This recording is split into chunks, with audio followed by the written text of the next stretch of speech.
Salut salut! Aujourd'hui je vous retrouve pour vous parler de séries, parce que ça fait longtemps et parce que j'avais envie. Donc aujourd'hui on va parler de Friends, Nashville et Les Sorciers de Waverly Place.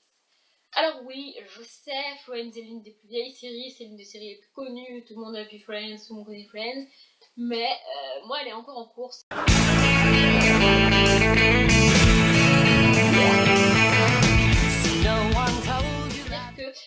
Friends, ça fait partie de ces séries que, comme tout le monde, j'ai vu un épisode par-ci par-là à la télé. J'ai absolument pas regardé les épisodes dans l'ordre.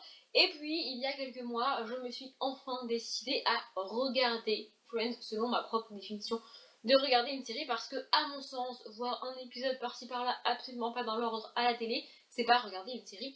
À mon sens, et selon ma définition, regarder une série, c'est commencer à la série à l'épisode 1 de la saison 1 et les regarder dans l'ordre jusqu'à la fin de la série.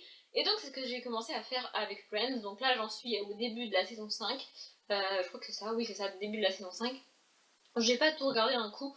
Voilà, je regarde un petit peu de temps en temps. En fait, je fais saison par saison, je regarde à peu près une saison, une semaine, même pas. Et puis après, je fais une pause, je regarde autre chose, et puis quand j'ai envie, je reprends et je continue. Donc, j'en suis à la saison 5. Je pense pas avoir réellement besoin de résumer Friends. Ça a lancé plein de carrières. On connaît tous les acteurs principaux, on connaît tous l'histoire de Friends.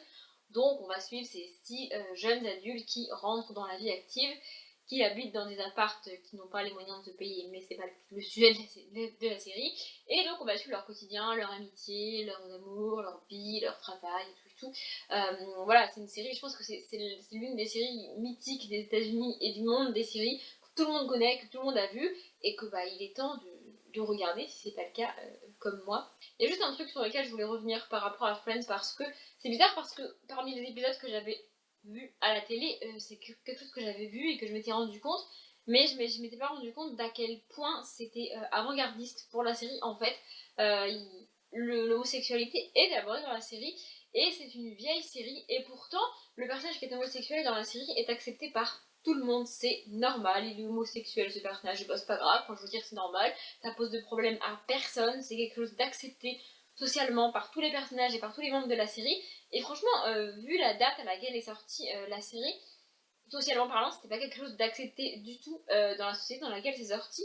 Et pourtant, dans la série, c'est naturel, c'est normal. Je veux dire, on aurait pu avoir un personnage homosexuel qui cache qu'il est homosexuel, qui ne veut pas le dire, qu'il a peur de faire son coming out, mais pas du tout.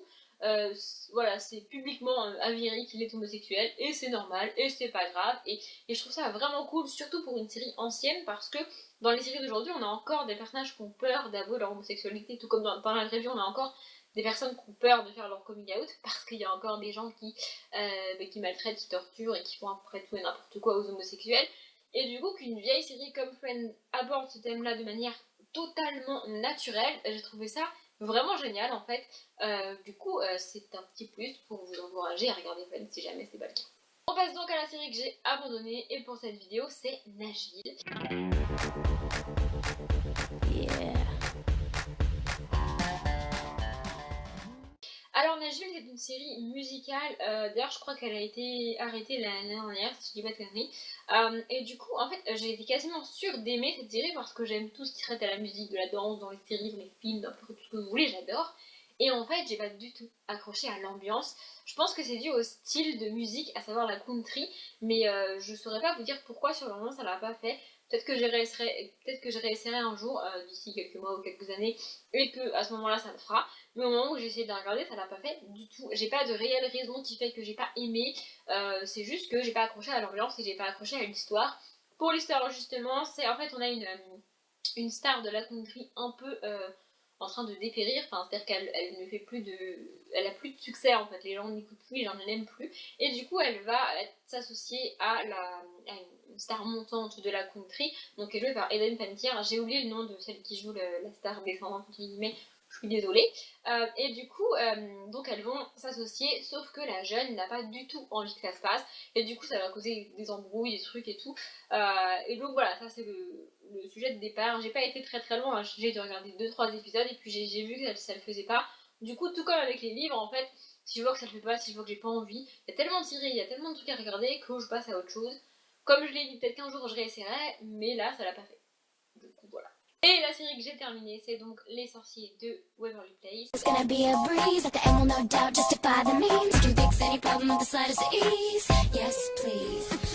Donc j'ai hésité un petit peu à en parler parce que je suis pas tout à fait certaine d'avoir terminé la série. Ouais, je sais, c'est bizarre dit comme ça, mais en fait c'est l'une des rares séries que j'ai vues à la télé. Je pense pour le coup que j'ai vu les épisodes dans l'ordre parce que je suis passée sur Disney Channel en VO et en France aussi.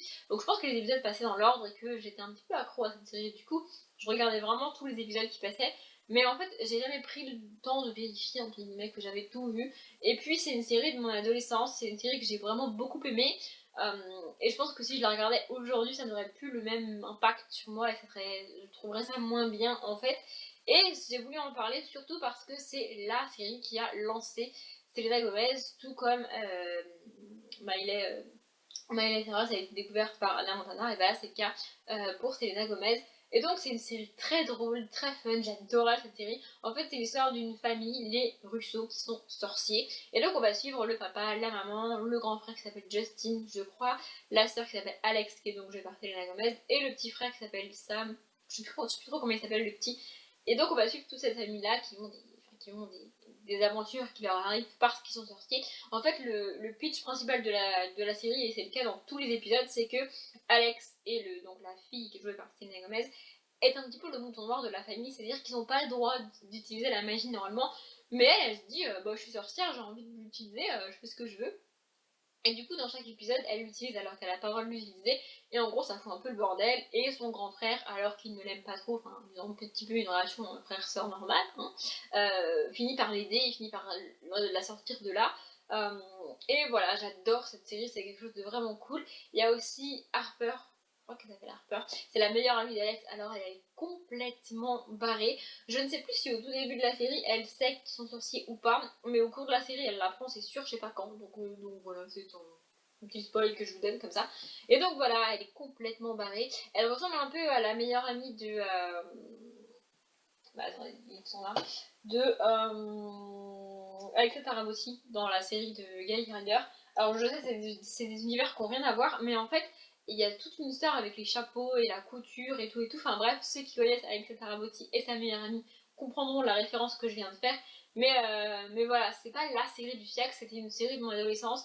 C'est une des séries qui m'a fait aimer les séries et qui m'a donné envie de voir plein de séries.